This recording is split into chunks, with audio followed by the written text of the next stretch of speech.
হামলাকারীরা কি তবে ধরাছোঁয়ার বাইরে চলে গেল?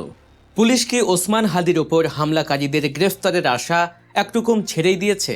রাজধানী ঢাকার বুকে এমন চাঞ্চল্যকর ঘটনার পর যখন সবাই আশা করছিল দ্রুতই আইনের আওতায় আসবে মূল শুটাররা, ঠিক তখনই তদন্তে উঠে এলো এক হতাশাজনক চিত্র।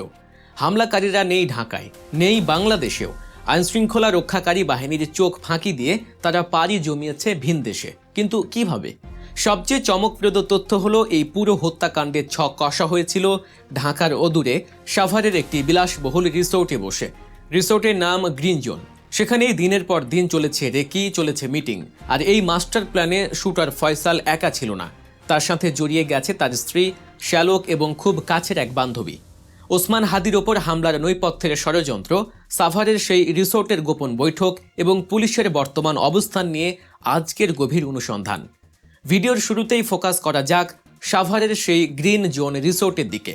তদন্তে বেরিয়ে এসেছে এই রিসোর্টটি ছিল হামলাকারীদের অপারেশনাল বেস বা কন্ট্রোল রুম। জাহাঙ্গীরনগর বিশ্ববিদ্যালয়ের পাশেই অবস্থিত এই রিসোর্টে কর্মরত ছিলেন মারিয়া নামের এক নারী। এই মারিয়া আর কেউ নন, তিনি মূল শুটার ফয়সাল করিম মাসুদের অত্যন্ত ঘনিষ্ঠ বান্ধবী।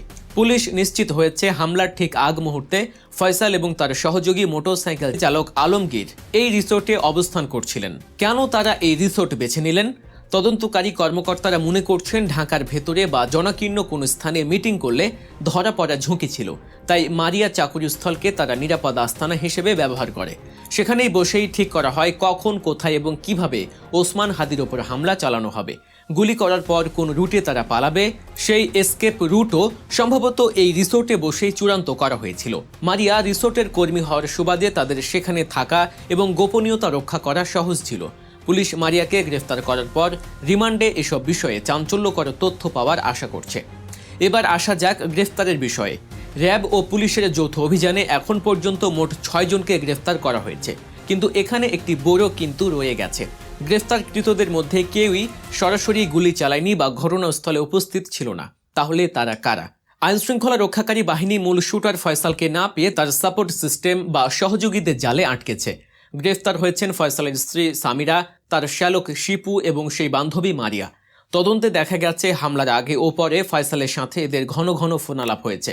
বিশেষ করে ঘটনার পরপরই ফয়সাল যখন আত্মগোপনে যায় তখন লজিস্টিক্স সাপোর্ট বা তথ্য দিয়ে এরা তাকে সাহায্য করেছে বলে ধারণা করা হচ্ছে। তবে পুলিশের জন্য সবচেয়ে বড় ধাক্কা বা হতাশার খবর হলো মূল আসামিদের অবস্থান নিয়ে। স্থানীয় গণমাধ্যম এবং পুলিশের একাধিক সূত্র নিশ্চিত করছে ওসমান হাদির ওপর হামলাকারী শুটার ফয়সাল করিম মাসুদ ও তার সহযোগী আলমগীরকে গ্রেফতারের আশা পুলিশ একরকম ছেড়েই দিয়েছে।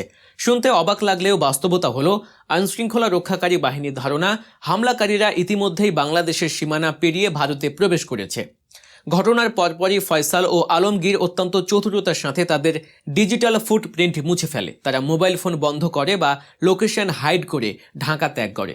তদন্তে উঠে এসেছে তারা ঢাকা থেকে সোজা চলে যায় ময়মনসিংহে।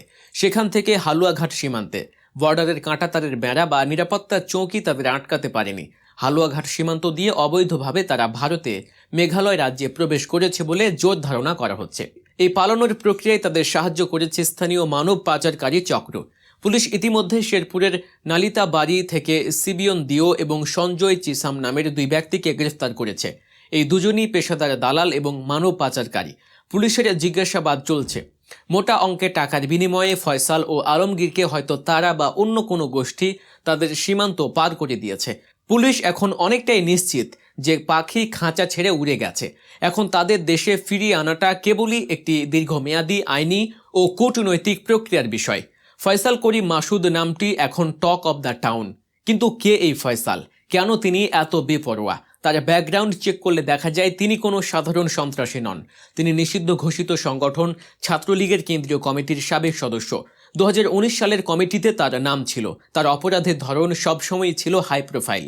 গত বছর ঢাকার আদাবরে একটি ইংরেজি মাধ্যম স্কুলে 17 লাখ টাকা ডাকাতির ঘটনায় তিনি ছিলেন মূল হোতা। এমনকি র্যাব তাকে আগে একবার 2টি বিদেশি পিস্তল সহ গ্রেফতারও করেছিল। স্বরাষ্ট্র উপদেষ্টা জাহাঙ্গীর আলম চৌধুরী তাকে ধরিয়ে দেওয়ার জন্য 50 লাখ টাকা পুরস্কার ঘোষণা করেছিলেন। কিন্তু 50 লাখ টাকার সেই ফেরারি আসামি পুলিশের নাকের ডগা দিয়ে একটা রিসোর্টে বসে পরিকল্পনা করে হামলা চালিয়ে আবার দেশ ছেড়ে পালিয়েও গেল। এটি আমাদের গোয়েন্দা নজরদারির একটি বড় ব্যর্থতা কিনা সেই প্রশ্ন এখন উঠতেই পারে। পুলিশের তদন্তে আরেকটি ইন্টারেস্টিং বিষয় উঠে এসেছে, হামলায় ব্যবহৃত মোটরসাইকেল। সিসিটিভি ফুটেজে দেখা যাওয়া সেই বাইকটির মালিক আব্দুল হান্নান নামের এক ব্যক্তি। পুলিশ তাকেও গ্রেফতার করেছে। আদালতে যদিও হান্নান দাবি করেছে তিনি অসুস্থ ছিলেন এবং বাইকটি তিনি আগেই বিক্রি করে দিয়েছিলেন, কিন্তু মালিকানা বদল না হওয়ায় তিনি ফেঁসে গেছেন।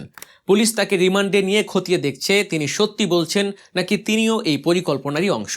বর্তমানে পরিস্থিতি যা দাঁড়িয়েছে তাতে ওসমান হাদির পরিবার এবং তার অনুসারীদের মধ্যে ক্ষোভ বাড়ছে।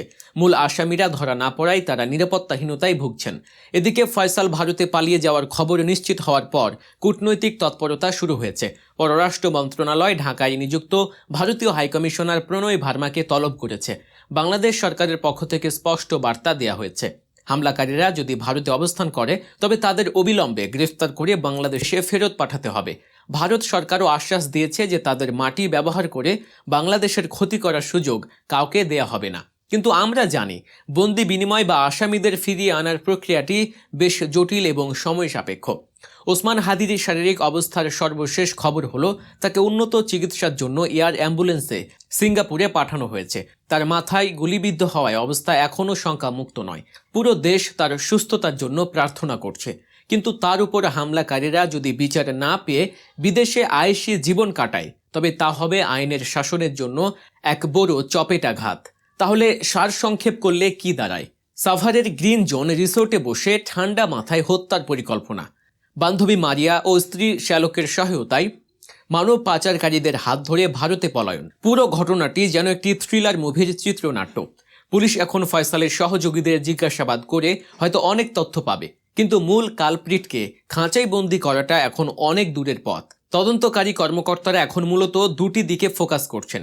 এক, দেশে থাকা ফয়সালের নেটওয়ার্ক ও স্লিপার সেল ধ্বংস করা যাতে তারা আর কোনো হামলা করতে না পারে, এবং দুই, ইন্টারপোল বা কূটনৈতিক চ্যানেলে ভারতের সাথে যোগাযোগ করে ফয়সালকে ফিরিয়ে আনার চেষ্টা করা। তবে কিছু কিছু পুলিশ কর্মকর্তার নাম প্রকাশ না করার সত্ত্বে স্বীকার করছেন সীমান্তে পার হয়ে যাওয়া আসামিকে চট জলদি ফিরিয়ে আনা প্রায় অসম্ভব। দর্শক, সাফারের রিসোর্টে বসে এমন হাই প্রোফাইল হামলার ছক এবং আসামিদের এভাবে পালিয়ে যাওয়া নিয়ে আপনার মতামত কি? আমাদের সীমান্ত নিরাপত্তা এবং গোয়েন্দা নজরদারি কি আরও জোরদার করা উচিত ছিল না? আপনার সুচিন্তিত মতামত কমেন্ট বক্সে জানান। এমন সব চাঞ্চল্যকর ঘটনার ভেতরের খবর, গোপন তথ্য ও নিখুঁত বিশ্লেষণ সবার আগে পেতে এখনই সাবস্ক্রাইব করুন গল্প নিউজ। পাশে থাকা বেল আইকনটি চেপে দিন যাতে আমাদের কোনো আপডেট আপনি মিস না করেন। দেখা হবে আগামী ভিডিওতে। ততক্ষণ পর্যন্ত ভালো থাকুন, সুস্থ থাকুন। ধন্যবাদ।